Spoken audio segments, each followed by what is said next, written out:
शिवशंकराचं शिवलिंग तेव्हा इथं प्रकट झालं होतं जेव्हा एका राक्षसाने पृथ्वी तलावर खूप मोठा उच्छाद मांडला होता आणि भगवान शिवशंकरांनी त्या राक्षसाचा काल बनून आले होते आणि इथल्या ज्या उज्जैनवासियांच्या आग्रहास्तर भगवान शंकराने इथंच आपलं जे आहे ते प्रस्थान केलं. 12 ज्योतिर्लिंगापैकी जे प्रथम क्रमांकाचं ज्योतिर्लिंग येतं ते म्हणजे श्री क्षेत्र उज्जैन येथील महाकालेश्वर. त्याच्यानंतर तुम्ही बाकी ठिकाणी भेट देऊ शकता. इथं आल्यानंतर तुम्हाला ओंकारेश्वर आणि मामलेश्वर इथं जाणं हे गरजेचं असतं. नमस्कार मंडळी, स्वागत आहे तुमचं आपल्या नवीन व्हिडिओमध्ये. नाव माझं गणेश आणि तुम्ही पाहताय गणाधर ट्रॅव्हलर आणि आपण आलोय आज महाकालचं दर्शन करण्यासाठी उज्जैन येथे. तर आता पहिलं तर आपण इथं भक्तासाठी निवासस्थान आहे तिथं जाऊया, आपले रूम वगैरे घेऊया. तर तुम्हाला तिथं किती फी वगैरे ते सर्व दाखवतो. आणि तुम्ही जर आपल्या चॅनलवर नवीन असाल तर सबस्क्राईब करायला विसरू नका, कारण तुम्ही केलेल्या एका सबस्क्रायबरमुळे मला असेच नवीन व्हिडिओ बनवण्याची प्रेरणा भेटते. चला आता तिथं जे भक्तिस्थान आहे तिथं जाऊ, तिथली माहिती घेऊया, किती रुपयाला रूम वगैरे आहे. प्रभू श्रीराम यांची जन्मभूमी असलेले अयोध्या आहे ते आपण दर्शन घेतले आणि इथूनच आपला प्रवास झाला होता 12 ज्योतिर्लिंगापैकी एक असलेलं श्री क्षेत्र उज्जैन येथे. पण जातानाच आपल्या गाडीचा झाला पंक्चर टायर. आता रात्रीचे 10 वाजले होते. मग इकडं ते ड्रायव्हर शोधण्यापेक्षा आपण डायरेक्ट आपल्या ड्रायव्हरलाच घेतला आणि टिप्पणी वगैरे होती तर सगळं ते क्लिअर करून घेतलं.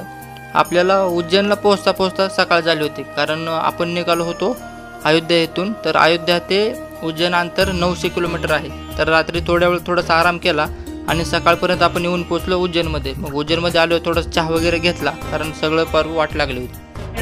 भाई 2 दिवसाची ट्रिप होती, आज 10वा दिवस आहे, अजून बोंबलो झेडतोय.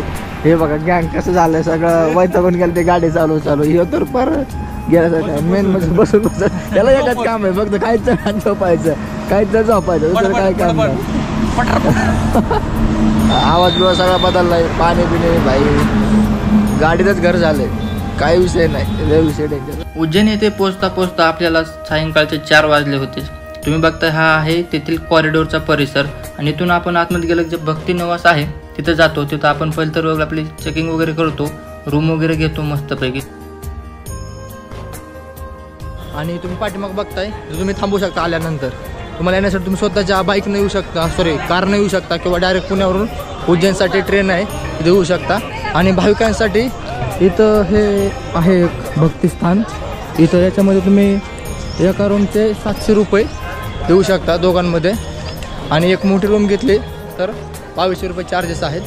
तर इथून आता आपण पास वगैरे काढणार बस मारण्यासाठी उद्यासाठी आणि तिकडे. तर चला आता 5 वाजता आले ते, आता जाऊन पास काढूया.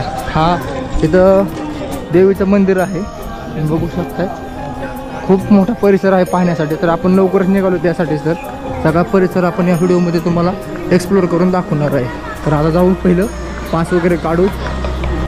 इथं आल्यानंतर तुम्ही पाठीमागे जो बघताय हा आहे तो कॉरिडोरचा परिसर आहे. इथं पहिलं तर म्हणजे लोक राहत होते, पण अतिक्रमणचा विभाग आलं आणि इथला पूर्ण परिसर स्वच्छ करून इथं फक्त आणि फक्त मंदिरासाठी जे असतात त्या तुम्हाला इथं भव्य मूर्ती वगैरे पाहायला भेटतील. ज्यावेळेस संध्याकाळ होते त्यावेळेस इथं बघायसाठी 1 नंबर वातावरण असतं. आम्ही तुम्हाला ते या माझ्या व्हिडिओमध्ये दाखवत होते. पण मी आता उज्जैन महाकालेश्वर मंदिर भारतातल्या 12 प्रसिद्ध ज्योतिर्लिंगापैकी एक आहे, जे मध्य प्रदेश येथील उज्जैन शहराच्या शिप्रा नदीच्या किनारी वसलेलं आहे.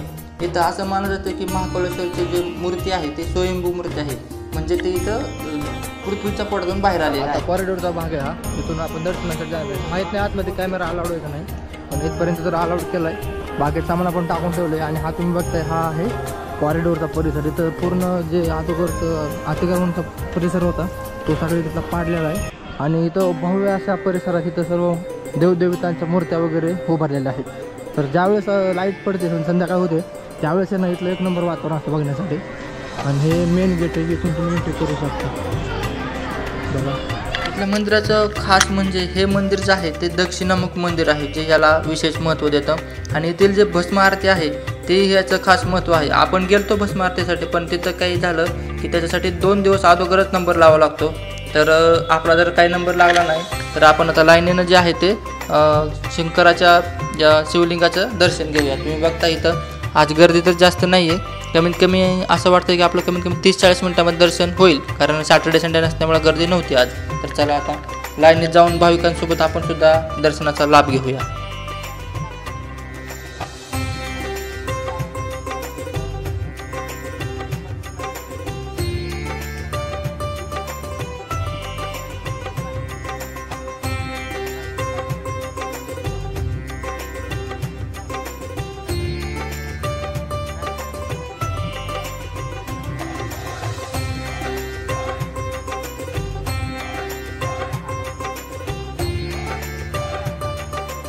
आताच आपलं दर्शन झालंय, प्रसाद पण घेतलाय आपण. इथं आपल्या पाठीमागे मित्र येतं. तुम्ही जर येत आहे तर या साईडला थांबा, कारण या साईडला तुम्हाला शंकराची मूर्ती दिसते. तुम्ही जर या साईडला जाताय तर इकडं तुम्हाला दर्शन होणार नाही. दर्शन होणार नाही म्हणजे मूर्ती जी दिसते ती व्यवस्थित दिसणार नाही. तर तुम्ही आता तर ह्या कॉरिडॉरच्या साईडला म्हणजे या साईडमध्ये बॅरिकेड लागले, या साईडनं थांबायचे. तुम्हाला तिथले अधिकारी सांगतील की तिकडे जावा, तर तिकडे काय जायची गरज काहीतरी तुम्ही होऊन जाते. तर आता आपलं मस्तपैकी दर्शन झालेलं आहे. तर इथून आपण बाहेर जाऊ. मंदिराच्या बाहेर जो परिसर आहे तो पूर्ण निहाळून पाहू. तुम्हाला जर भस्म आरतीसाठी यायचं असेल तर 2 दिवस अगोदरच तुम्हाला त्याचं बुकिंग करावं लागते. तिथं आपण दर्शन घेतल्यानंतर 10 मिनटं ध्यानस्थ बसलो आणि तुम्हाला जर VIP पास काढायचा असेल तर त्यासाठी तुम्हाला 250 रुपये जो आहे तो शुल्क आहे. 250 रुपये शुल्क देऊन तुम्ही जे आहे ते VIP पास घेऊ शकता. बाहेर आल्यानंतर आपण इथं जे गंध वगैरे लावतात त्या काकूंकडून व्यवस्थित गंध लावून घेतला.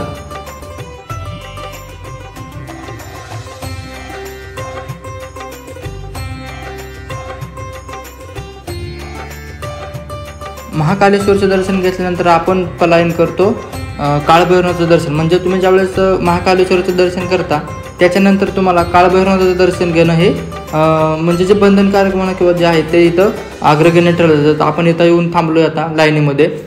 सायंकाळचे 5 वाजता आलेत. पाठीमाग तुम्ही बघताय सूर्यास्त झालेला आहे आणि इथं असे बॅरिकेड लावलेत आणि इथं असं काहीतरी बांधलेलं दिसतंय. म्हणजे जे तुमच्या काही इच्छा वगैरे असेल त्या तुम्ही इथं प्रकट करू शकता इच्छांच्या मार्फत.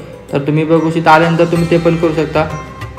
भारतातील हे असं एक मंदिर असेल माझ्या अंदाजाचे की या मंदिरात काळभैरवनाथाला दारूचा नैवेद्य दाखवला जातो. इथं अशी प्रथाच आहे की इथं जो नैवेद्य असतो तो दारूचा बॉटल इथं त्यांना अर्पण केले जाते. आता आपण सायंकाळचा वेळ होता. इथं जे आहे मूर्ती आपण आतमध्ये गेलो पाहू. तुम्ही बघू शकता हे मंदिराचा परिसर आहे. भाविकांची गर्दी आतोट आहे आणि त्याच्यावर जे लाईटिंग केले आहे ते आकर्षित करत आहे. आणि इथं दीपमाळ दिसते तुम्हाला. सुंदर असं हे दृश्य आपल्याला बघण्यासारखं आहे. आतमध्ये तुम्ही येत आहे तर उज्जैनमध्ये महाकालेश्वरचं दर्शन झाल्यानंतर तुम्ही काळभैरवनाथचं दर्शन करायला आवर्जून आलंच पाहिजे, कारण ते म्हणजे कंपल्सरीच आहे. ज्यावेळेस तुम्ही महाकालेश्वरचं दर्शन करता त्यावेळेस काळभैरवनाथाचं मंदिराचं दर्शन करणं हे प्रथम द्वितीय कार्य समजतं. तुम्ही बघू शकता आतमध्ये जी मूर्ती आहे ती माझ्या व्हिडिओच्या माध्यमातून.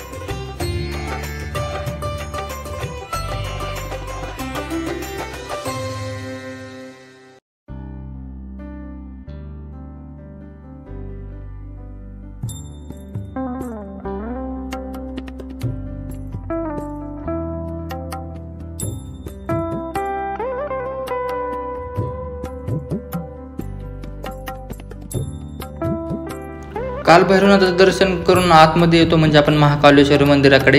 इथं आल्यानंतर संध्याकाळचा जो नजारा असतो ना तो अगदी मन शून्य प्रसन्न करणारा हा नजारा आहे. तुम्ही आल्यानंतर संध्याकाळचा जो परिसर आहे निहाळून तुम्ही बघू शकता. आणि त्यावेळेस रात्रीच्या वेळेस ज्या सगळ्या लायटिंग वगैरे लावलेल्या असतात त्याच्या तर मन प्रसन्न होऊन जातं. तर तुम्ही आल्यानंतर हा परिसर तुम्ही पूर्ण पाहू शकता.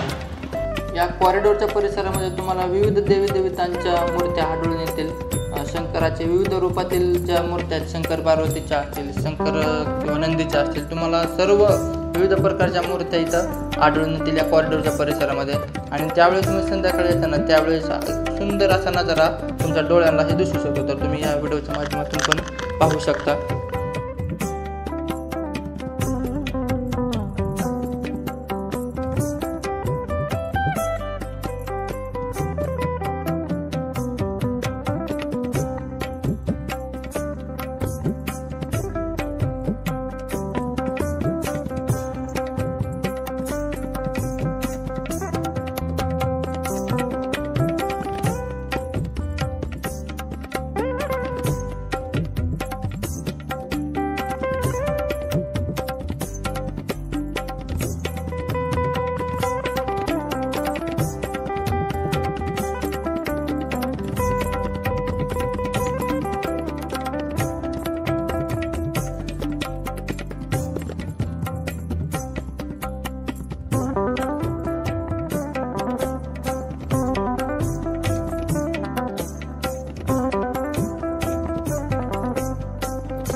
10:30 नंतर इथला परिसर बंद करण्यात येतो. तर 10 वाजता आले होते.